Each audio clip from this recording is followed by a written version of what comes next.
dengan pongahnya orang-orang Islam ini, dia menolak putusan itu. Ya, karena polisinya ya Islam juga. Nah, inilah yang harus kita perangi sekarang ini ya. Itu yang harus kita lawan. Semua yang ada di AKBP, nanti kita akan tampilkan ya semua berita-beritanya ya. Oh, mengerikan saudara. Itu sudah terjadi dari zaman Muhammad sampai dengan zaman hari ini. Di semua negara Islam, mereka saling bunuh. Sesama orang Islam sendiri saling bunuh. Artinya, mayoritaslah penguasanya. Lalu kemarin ada suara, daripada pertumpahan darah Pak ada biadab. Indonesia begitu masuk dalam fase negara khilafah, saya jamin, aku yakin potong kepala saya kalau bohong.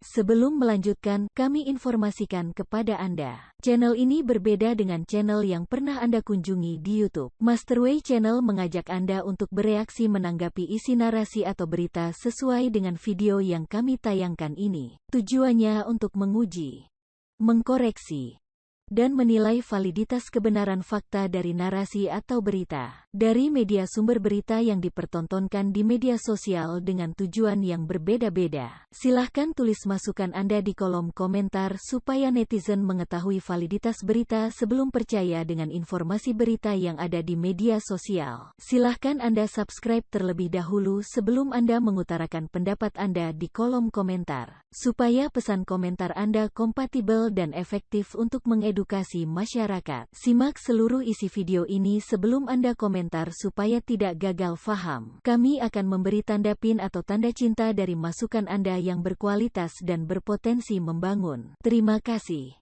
Dan salam damai bersama Masterway untuk Indonesia. Ada putusan hukum dari pengadilan tinggi dan dimenangkan. Tetapi pemerintah daerah dengan pongahnya rakyat Indonesia ya dengan pongahnya orang-orang Islam ini, dia menolak putusan itu. Dan pemerintah, polisi tidak berdaya. Ya, karena polisinya ya Islam juga. Nah, inilah yang harus kita perangi sekarang ini ya. Itu yang harus kita lawan. Nah, gunanya channel ini adalah untuk menyerukan semua kebusukan-kebusukan ya dari pemerintah. Kalau nggak ada channel ini, ya Bima Arya ya tebar pesona, ganteng. Begitu ada channel ini kelihatan kalau kalau nggak ada channel ini nggak ketahuan kalau dia nggak Bima. Ya kan, lonte kok. Lonte nggak ada, lonte nggak kena sipilis. Tidak ada lonte nggak pernah kena sipilis ya. Semua lonte pasti pernah kena sipilis. Iya kan? Pasti. Nah, itulah yang harus kita tegakkan, termasuk wali kota Bekasi. Siapa sih namanya? Ada yang tahu nggak nih wali kota Bekasi di sekarang ini? Termasuk yang tidak berani menegakkan konstitusi yang seharusnya sudah ada di Indonesia, yang sudah menjadi hak yang harus dilaksanakan. Hak dan kewajiban ya bagi rakyat, bagi pemerintah untuk melakukan konstitusi. Ya, hak untuk menerima konstitusi dan kewajiban ya untuk melakukan konstitusi itu. Kalau pemerintahnya nggak berani, ya lonte, dia jualan konstitusi itu demi yang bayar. Ya kan, bayarannya macam-macam, bayaran politik, bayaran macam-macam. Nah, itulah yang terjadi. Nah, oke. Jadi luar biasa ya. Luar biasa sekali, ngeri, serem. Ya, serem sekali. Nah, jadi kalau Anda melihat ya bagaimana proses-proses semua yang ada di AKBP, nanti kita akan tampilkan ya semua berita-beritanya ya. Oh, mengerikan saudara. Mengerikan sekali. Benar-benar terjadi penyimpangan-penyimpangan terhadap konstitusi. Ya, kalau pengadilan ini saja kita nggak respect, lalu kepada siapa kita mau respect? Rakyat Indonesia mau respect sama siapa lagi? Artinya mayoritaslah penguasanya. Lalu kemarin ada suara, daripada pertumpahan darah Pak ada biadab. Yang ngacak pertumpahan darah itulah yang biadab. Itulah harusnya ditangkap. Bukannya malah konstitusinya yang ngalah. Siapa saja yang ngacak pertumpahan darah, tangkap. Tangkap dong, harus ditegakkan hukumnya itu, sekalipun besok langit akan runtuh. Sekalipun besok langit akan runtuh. Harus tegakkan konstitusi itu. Nah, konstitusinya saja tidak bisa dilaksanakan, maka yang lain-lain akan jadi presiden. Semua akan kalah. Negaranya memang punya orang Islam, ya kan? Negaranya jadi punya orang Islam.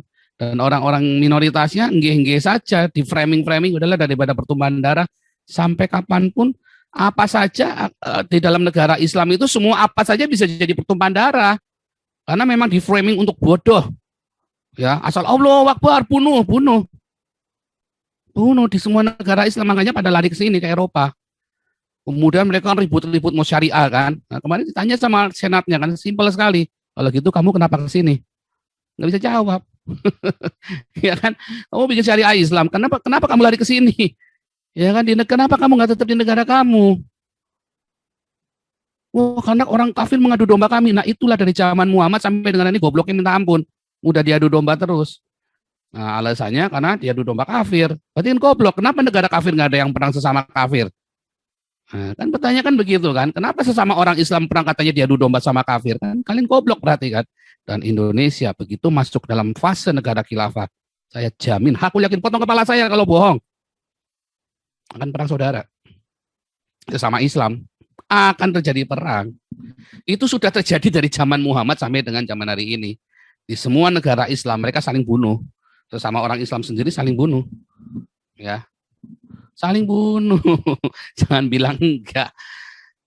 Dan itulah kemudian orang-orang Kristen ketakutan daripada pertumpahan darah. Nah, orang Kristennya saja takut. Kenapa? Ya karena sudah hidup nyaman. Ya pendeta-pendeta kaya yang pakai jam tangan mewah, pakai mobil bagus, gerejanya bagus, yang makan dari perpuluhan, yang ke Israelnya setahun 2-3 kali pergi ke Israel, pergi jalan-jalan. Ya karena sudah kenyang dengan perpuluhan. Yang seharusnya perpuluhan itu bukan hanya milik para imam. Perpuluhan itu juga milik yatim piatu dan janda-janda miskin. Kalau Anda baca dalam ulangan 14, ulangan 26 ya, perpuluhan itu juga menjadi haknya janda-janda miskin dan anak-anak yatim piatu. Jadi kalau di gereja sampai ada janda miskin yatim piatu yang nggak bisa bayar sekolah dan nggak bisa makan, itu gereja sekutuk. Ngambil jatahnya janda miskin dan anak-anak yatim. Si pendetanya itu. Dan Anda yang ada di dalam gereja itu ikut terkutuk. Ya, Maliaki 3 ayat 10. Supaya di rumahku ada persediaan makanan. Ya kan? Maka kau menjauhkan darimu belalang pelahap. Enggak heran. Hidupmu enggak diberkati. Walaupun kamu sudah haleluya, cengang-cenging gemboran. Minta ampun, hidupmu enggak diberkati. Kenapa? Ya karena kamu tidak berdiakonia. Gerejamu enggak berdiakonia. Maka tinggalkanlah gereja-gereja itu. Ya. Tinggalkanlah gereja-gereja yang tidak berdiakonia dan bermarturia. Karena perpuluhan itu adalah milik janda-janda miskin dan anak-anak yatim. Bukan janda-janda kaya. Ya. Nah, kita kembali ke GKI Yasmin dan ke HKBP. Oh, serem ya. Saya mau bagikan sedikit saja. Ya. HKBP Philadelphia dan GKI Yasmin. Wah, serem ini. Dua-duanya sudah dapat putusan dari pengadilan, dua-duanya nggak diurusin. Kasus GKI Yasmin dan ini ya, saya bacakan ya.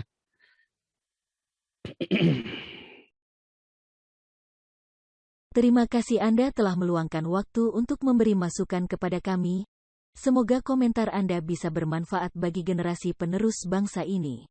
Terutama bagi diri kita sendiri dan untuk mereka yang mau berpikir dengan akal sehat. Karena dengan akal sehatlah kita bisa bedakan mana yang terbaik untuk diri kita sendiri. Semoga hari-hari Anda selalu dirahmati Tuhan Yang Maha Esa. Dan sampai ketemu lagi di konten Masterway berikutnya.